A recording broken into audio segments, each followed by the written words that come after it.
Hi hello friends, ನಮಸ್ತೆ. ನೋಡಿ, ತುಮಕೂರು ಜಿಲ್ಲೆ ಪಾವಗಡ ತಾಲ್ಲೂಕು ಶೈಲಾಪುರ ಗ್ರಾಮ.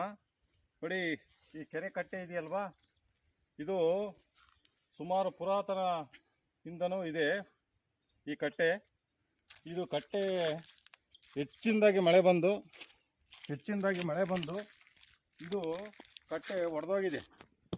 ದಯವಿಟ್ಟು ಸಂಬಂಧಪಟ್ಟ ಅಧಿಕಾರಿಗಳು ಕೂಡಲೇ ಇದನ್ನ ಕಟ್ಟೆ ಹಾಕಿಸ್ಬೇಕಾಗಿ ತಮ್ಮಲ್ಲಿ ಕೇಳ್ಕೊಳ್ತಾ ಇದ್ದೀನಿ.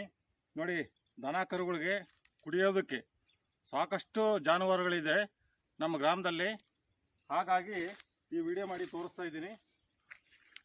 ನೋಡಿ ಯಾವ ರೀತಿ ಕಿತ್ತೋಗಿದೆ ಅಂತ.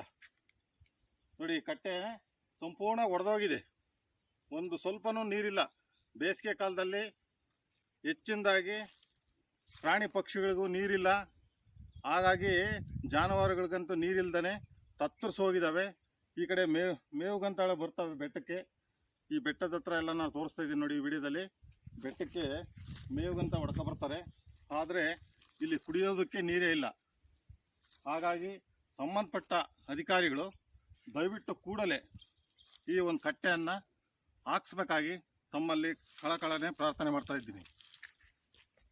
ಅಲ್ಲಿಡು.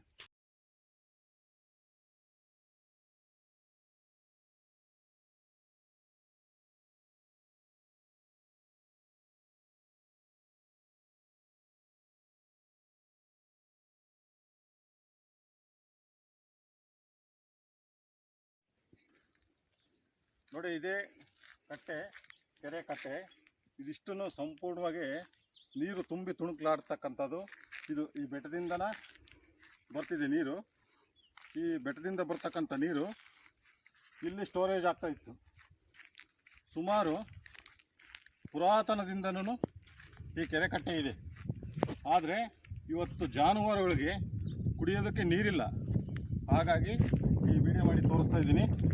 ದಯವಿಟ್ಟು ಸಂಬಂಧಪಟ್ಟ ಅಧಿಕಾರಿಗಳು ಕೂಡಲೇ ಈ ಕಟ್ಟೆಯನ್ನು ಹಾಕಿಸ್ಬೇಕಾಗಿ ಕೇಳ್ತಾ ಇದ್ದೀನಿ.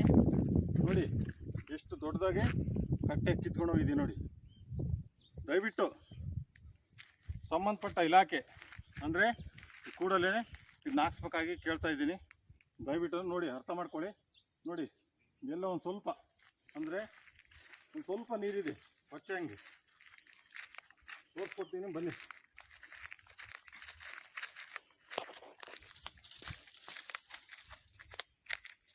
ನೋಡಿ, ಸ್ವಲ್ಪ ನೀರಿದೆ ಅಷ್ಟೇ.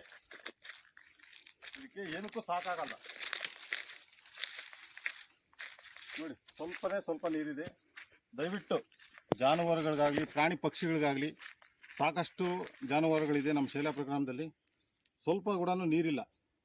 ಅಂದರೆ ಎಲ್ಲ ಒಂದು ಬಿಂದಿಗೆ ಅಥವಾ 2 ಬಿಂದಿಗೆ ಅಷ್ಟು, ಒಂದು ಕೊಡಪಾನ ಅಥವಾ 2 ಕೊಡಪಾನ ಅಷ್ಟು ನೀರಿದೆ ಅಷ್ಟೇ.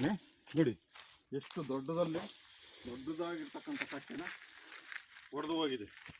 ನೋಡಿ, ತೋರಿಸ್ಕೊಡ್ತಾ ಇದ್ದೀನಿ. ನೋಡಿ, ದಯವಿಟ್ಟು ಇದಕ್ಕೆ ಸಂಬಂಧಪಟ್ಟ ಅಧಿಕಾರಿಗಳು ಇದು ಕೂಡಲೇ ಈ ಕಾಮಗಾರಿಯನ್ನು ಸ್ಟಾರ್ಟ್ ಮಾಡಿ ಮಾಡಿಸ್ಕೊಡ್ಬೇಕಾಗಿ ತಮ್ಮಲ್ಲಿ ಕಳಕಳನೆ ಪ್ರಾರ್ಥನೆ. Okay, thank you.